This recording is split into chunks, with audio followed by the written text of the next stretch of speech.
Now that you've customized your realtor site, you can make and use a home list. A home list is a convenient tool that allows you to organize and share multiple properties with your clients, making it easier to manage and present potential homes.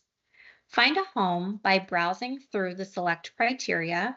You can search by plan name, community, bedrooms, bathrooms, home type, square footage, or price range. Once you've found a home, select Add to List. You can either add it to a list that's already been created, or you can create a new list.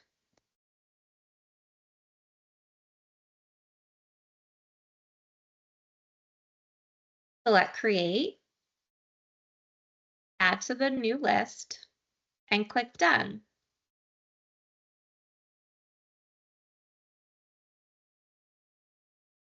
To view your list, scroll to the navigation bar, select My Lists, and your list will be on the left-hand side.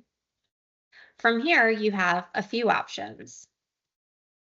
You can share the entire list. You can view the individual brochure.